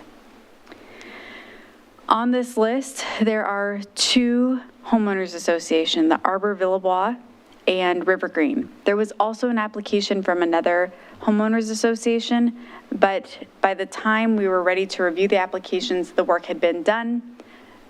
They no longer qualified and they no longer needed the work. As a reminder, this work cannot be something that has already occurred. This is a reimbursement program for things that are unfunded. There cannot already be some budgeted funds to be used for these programs when they come to us through community enhancement. The Friends of Trees Pruning Project is an opportunity for community members to have trees pruned throughout the community. It's also an opportunity for people to learn how to effectively prune their trees. So what they'll do is they'll invite community members, they will teach them how to prune trees, and then they'll go out in the community and prune the trees that are selected. So the intent is that we not only have trees preserved through pruning, but that our community members know how to do this, and then we can continue this process to preserve trees in the future. The City of Wilsonville Street Tree Stump Grinding Project is a project that our Parks Department has applied for. They'll work with folks in the planning department to review applications, and admin will assist with the actual application process. This will be something that we advertise through the Boones Ferry Messenger, likely through Facebook, any way that we can get the information out to community members that this is an opportunity for them to apply for street trees to have their stumps ground to allow for replanting of a tree. The reason that they chose this project is because we have heard that stump grinding is a barrier to replanting trees. And per city code, if you remove a tree, a street tree, it must be replaced. So this is hopefully going to reduce the barrier of letting people replace their trees. The Arbor Villebois storm damage cleanup in their significant resource overlay zone is to clean up an area that they are responsible for. So through their development plan, the HOA was then responsible, homeowners association was then responsible for maintaining this area that preserves, let's see, I believe it was 17 acres with approximately 1,400 trees, which were established per a city plan. The Alcator Shriner tree pruning is tree pruning to preserve an oak tree. The River Green Homeowners Association tree pruning is intended to preserve 3 trees on one property impacting multiple properties within a homeowners association. So those are the 5 projects that the committee recommended to move forward to City Council. We didn't cover this earlier, I don't believe, but the Wilsonville Community Enhancement Committee is made up of 2 city councilors and 4 citizen members, as well as 1 metro councilor.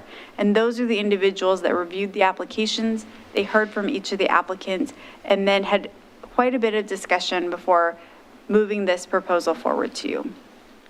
I would be happy to answer any other questions or anything that I missed that you'd like further information on.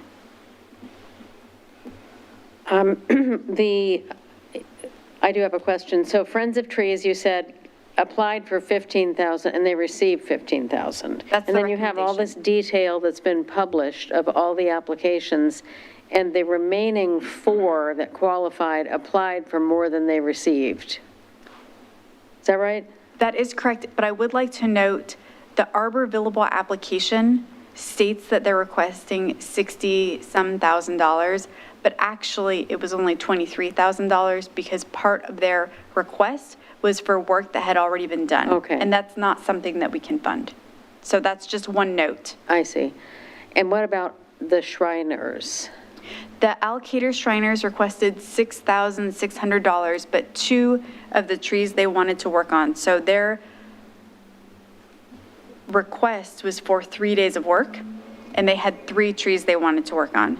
2 of those trees are in a swale that the city's responsible for. So the city or the committee determined, you know what, that's not a good use of these funds. Let's focus on preserving the oak tree.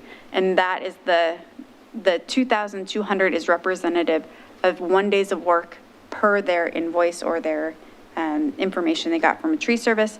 So that is the amount that they are being recommended to get awarded. And then the other point that Mr. Milano brought up is that the members of the city council who are on the committee include Councilor Linville. Thank you. And by the way, all of our city councilors serve on a number of committees, or at least one committee. Each city councilor is on at least one, and some are on more. So this is one that is Councilor Linville and Councilor Ben West are on this committee. And as he pointed out, it so happens that of the dozen plus HOAs in Villebois, both Councilor West and I live in Arbor Villebois HOA. And so because of that, and that committee, the committee of 6 or so people who read through all the applications that were submitted, and even though we had mailed the Boones Ferry Messenger in the U.S. mail to all residents, we have it sitting in various places you can pick it up. So I think that was a good effort to notify people, and that comes out early June, made the decision June 25th. Seemed to give a decent amount of time. Everybody doesn't look at Facebook, but it was put on Facebook, but I'm glad they did have it in the print version. So even with that, and the emails going to the HOAs, it did not result in very many applications. From HOAs, right? No. It wasn't very many applications, period. And there's not a lot we can do about people not applying. I don't know anything about who read the emails and what they did with them. But I would say that, you know, it's a really minimal effect on each person in the HOA, and I hope that 17 acres will remain healthy and will look good, because it's an important part of the whole area that we walk through. I plan to recuse myself from voting on this just because I think that would be a good idea. So those are some of my comments, and then I think in the next round of this, we could hear from maybe Mr. Milano could talk to us about what would be a better way to contact that HOA. We're certainly open to hearing that, yes. Council President Ockervall, she's not in that No, she's HOA. Council President Ockervall, do you want to say anything? She's mooted. She's in a whole different section.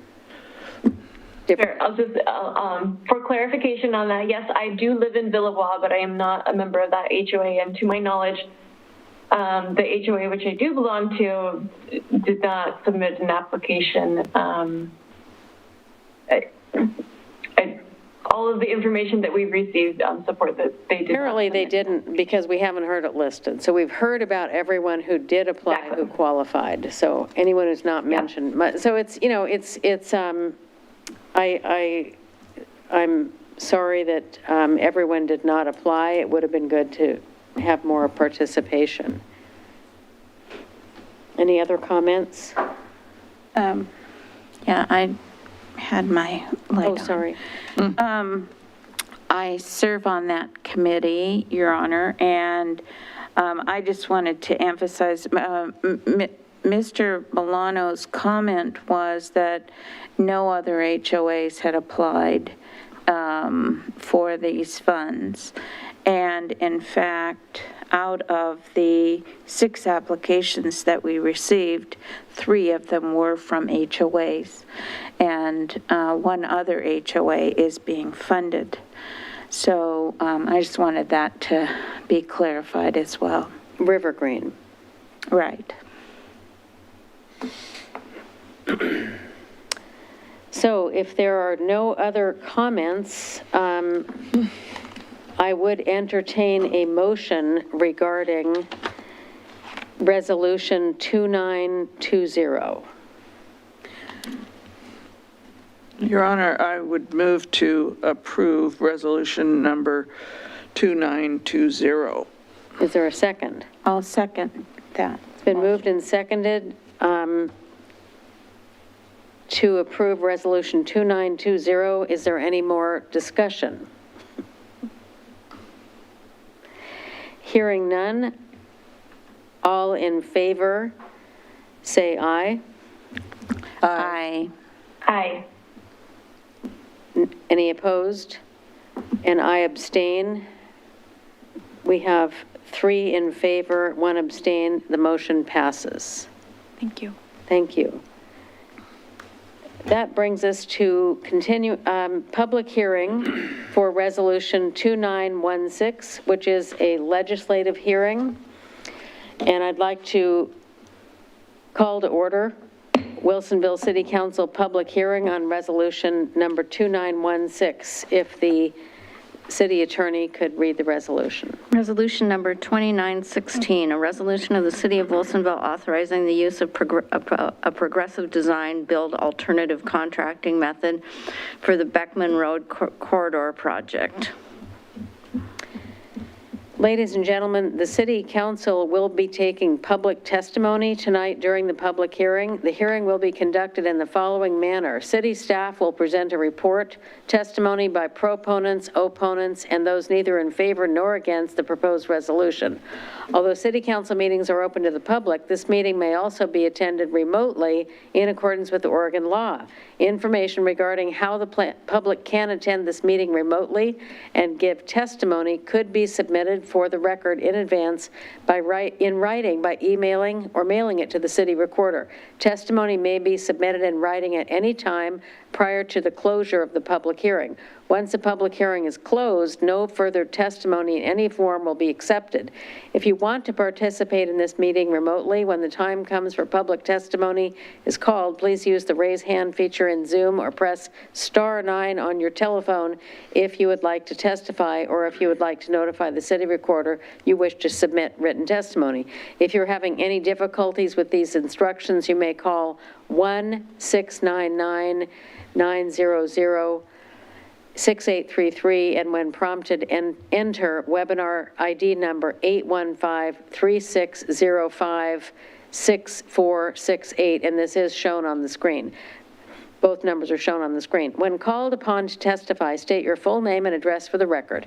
I request from those providing testimony not to repeat testimony that has already been given to the City Council.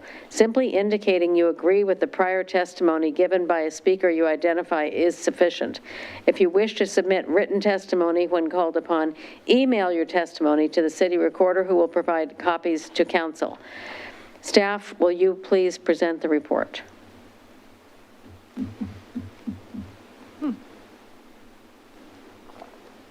Here they come on the screen.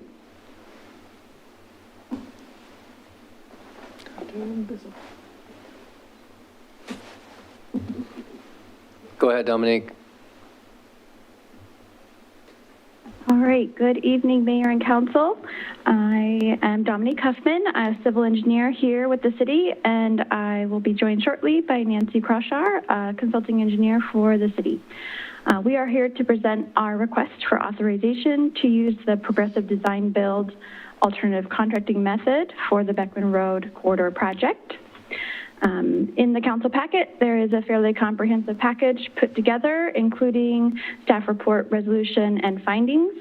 And as council is aware, we had a more detailed discussion at work session. At this public hearing, I will summarize the request. So again, as we are familiar with, the Beckman DIP project will make needed safety improvements. Make needed safety improvements to Beckman Road based on our capital improvement plans. There are 3 other projects along this section of Beckman Road that are interconnected with the bridge project: the Canyon Creek Signal, the Beckman Road Sanitary Sewer, and the Beckman Road Street improvements. We have proposed joining these 4 projects into a Beckman Road corridor project based on project delivery time, potential cost savings, reduction of disruption to the public, and overall efficiency that will be achieved. The 4 projects can be most successfully integrated if one team designs and constructs all 4 projects. So as council is aware, and as we discussed at work session regarding alternative delivery and specifically Progressive Design Build, or PDB, this creates many opportunities to reduce the overall impact to the corridor and the public while completing some very much needed capital improvements. Under Oregon statute, the local contract review board, which is city council, may provide an exemption from competitive bidding requirements as long as the alternative contracting process is unlikely to encourage favoritism or diminish competition, and that it will likely result in substantial cost savings and other substantial benefits to the agency. The city has made findings in accordance with this Oregon statute that support an exemption from competitive bidding requirements and the use of Progressive Design Build as an alternative contracting process to complete this project.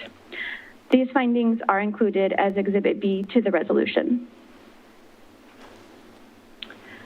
And this is a brief overview of the next steps if authorized to proceed. Are there any questions at this time?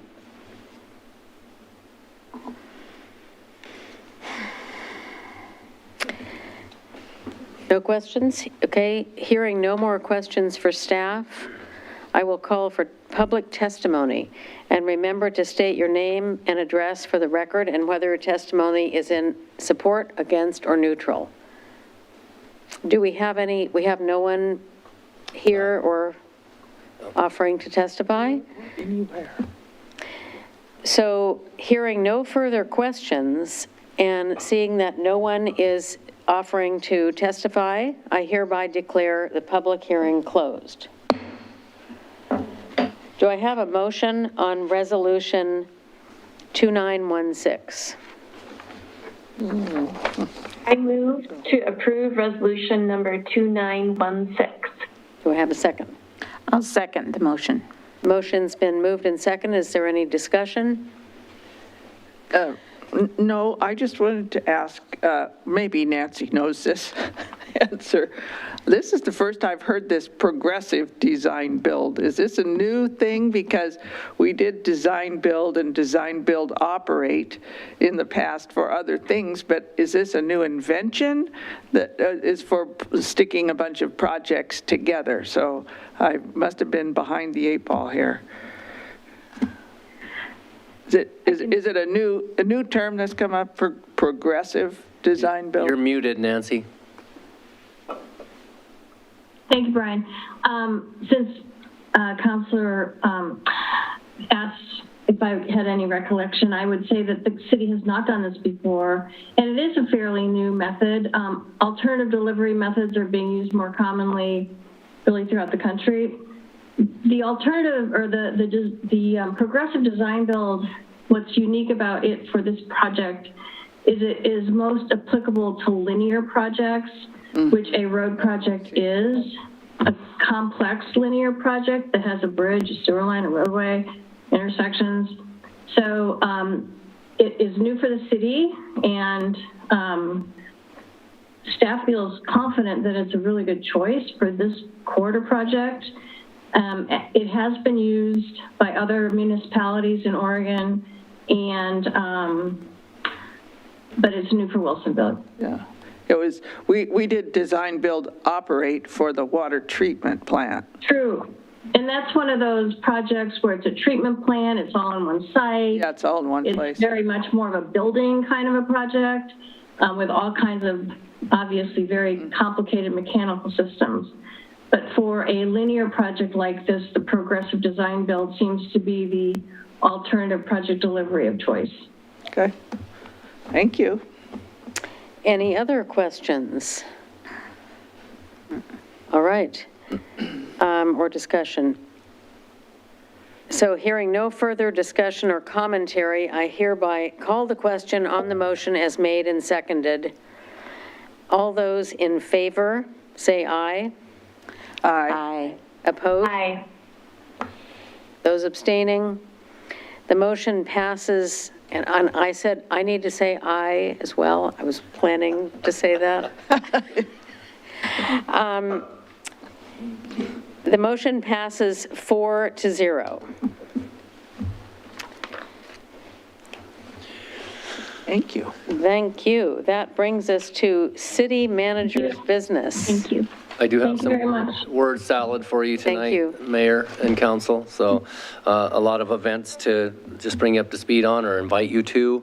Let me just start by saying thank you for the contract. I appreciate the confidence, and I do want to redirect a lot of the comments that I heard back to my staff and to you. It takes a council to set a vision and stick with that. That continuity of vision is very important.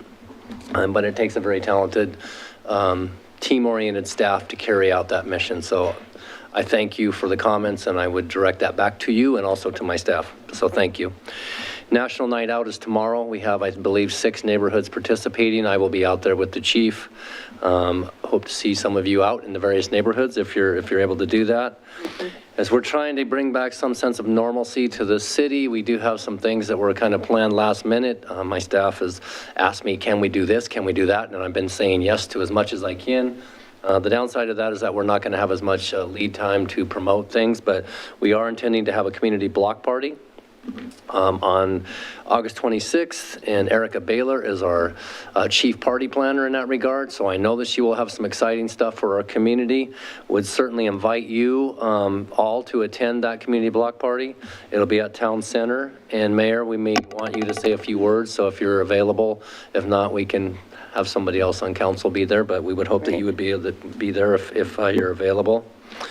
We have an employee picnic on Wednesday. Again, you're all invited. If you don't have any lunch plans and you'd like to come down and say a few words to staff, I will be saying some words to thank our employees for all the great work they've done in this challenging environment for the last 16 months. This is our first time that we've been able to get together and celebrate some of the victories that we've had over the last 14, 15 months. Where is that? That is going to be down at the shelter.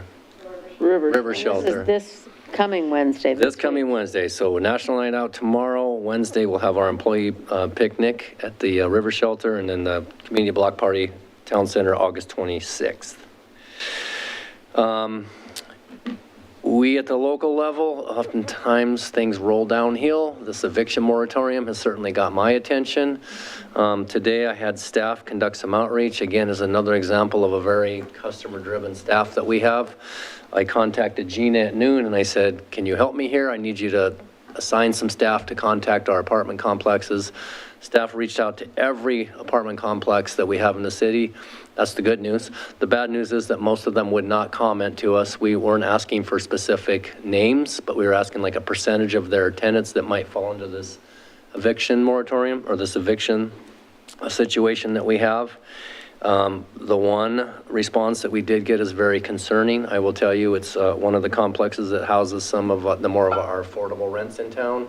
They are at a 50% eviction notice, which means 75 families that could potentially be thrown out. So I want you to know that we're on top of this. We're meeting tomorrow as a staff to figure out resources, both bilingual and English. So as I get that information, we're meeting tomorrow at 2. I will share that with you.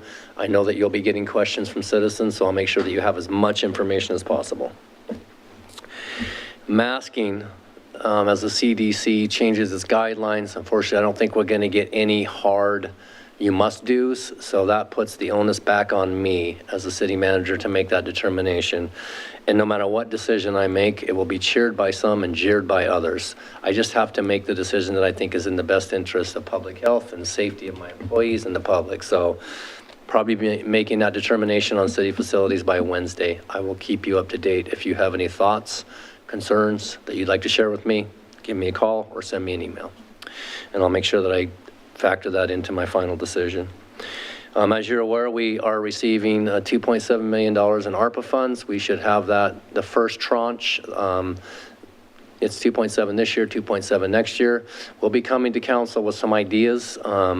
The way it's looking with other cities is that we'll probably be looking at different buckets, and there's some safe harbor money or some safe harbor areas where we can spend that money without having to worry too much. And there are other areas where I think you'll want to have some conversation about that might not be as safe as some of the other ones. So we have the benefit of talking to a lot of other cities on this. I've also asked my department heads to put together ideas. So you will have way more ideas and requests for how to spend that money than we will actually have money. Yes. Brian, could you please go into a little bit more on what you mean by safe harbor and not, you know, what is the, where's the risk coming from that we need to respond to there with regard to our city and our fiscal security? Sure. So there's, if you're familiar with the Code of Federal Regulations, there is a, I think a 62-page guidance. 11 pages of that are basically areas where you can spend it and safely feel, not have to worry about any kind of ramifications being audited. I just wanted to make clear, though, if we have any money that we give to a nonprofit, they become a subrecipient and they are subject to the same audit requirements that we are. Federal audit rules. Yes. So that's just something I want to keep in mind. As we come to you in September, we'll have this all outlined in a PowerPoint presentation and a staff report so that it'll help inform the decision that you ultimately make. And I just wanted to confirm, there's nothing, you know, it's a good idea to audit and be able to track exactly how the funds are spent. Yes. We do audits, but in this case, signing up, the recipients have to be capable and staffed up to be able to respond to that audit. And we, in safeguarding our city budget, need to also be very confident of any of those allocations to make sure they comply. Right. So our recommendations will be in that safe harbor area. Okay. We probably won't be making any recommendations that maybe, well, this might work or might not. But certainly you can have, there will be ideas and things that you'll want to discuss as well. Okay. And that's all I have. Thank you. Thank you. And I appreciate you letting us, you know, doing the phone calls regarding the eviction notices. I would ask, I just hope you'll keep us updated, and that's something very important. I heard a lot about that through the legislature and the Metropolitan Mayors Consortium, and also with the other mayors I talked to, that keeping people housed right now is a very important step in the homelessness tragedy that we are all observing. And that would be a safe harbor area where you could expend funds if you chose to. Okay. Okay. Thank you. I also, just one other thing on that, we did reach out to Wilsonville Community Sharing, put them on notice that if they're getting a market increase, that they could always come back to City Council and we can have a discussion. That's the last piece of that. So thank you, Mr. Cosgrove, and now to Ms. Jacobson for legal business. Just one minor thing that came in during the meeting. Actually, I heard back from Fry's and the contractor for Fry's, and they got their wires crossed. The contractor has been paid and is on schedule to do the cleanup at Fry's, but He thought it was next weekend, Fry's thought it was this weekend, so he is going to be here this coming weekend. So hopefully this time, fingers crossed, they have their act together and it gets cleaned up, because I know several of you have received calls about it, and I've received calls about it, and I'm sure the city manager has as Can well. I reserve the right to go back to another issue that was brought up at the last council meeting? I think it was Councilor Lehan on the property that we own for the bridge landing. Before we do, I just wanted to respond to Ms. Jacobson that we really do appreciate the city's work and Ms. Jacobson's work in corresponding with one of our business owners here in Wilsonville, which is Fry's, and they do have every intention of cleaning that up. There have been numerous difficulties, one including a difficulty in securing labor to do that. But I feel, you know, it should be in about a week. So thank you. It feels like this time they'll make it. Thank you. Really appreciate that. So that vacant property that was also, had some problems has been cleaned up. Park staff cut on that the next day, and they were out there limbing trees and cutting grass, and now it's part of our regular maintenance schedule. We'll also be bringing back a recommendation or two on what we could do for interim uses in there. I think one of the recommendations was a pollinator garden. So we have staff that could actually do that work. The question is there a meter? Do we have water? How expensive would it be? So we'll be coming back to you with some recommendations. and probably August is not the time to plant.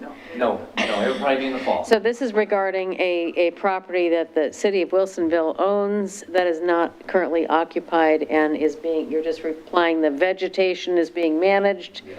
There's a possibility of some attractive and pollinator-friendly plants. Can I also say, because there has been a lot of emails on a property, the one we talked about earlier, the vertical housing property that could be developed. We receive a lot of citizen complaints about that. I believe Ms. Jacobson reached out to Mr. Cadlub, and that is that was taken care of today, and it will be monitored regularly. Thank you. Yep. Well, with that, I believe we have reached the end of our meeting, and I will adjourn the meeting of the City Council at 9:04 p.m. Thank you.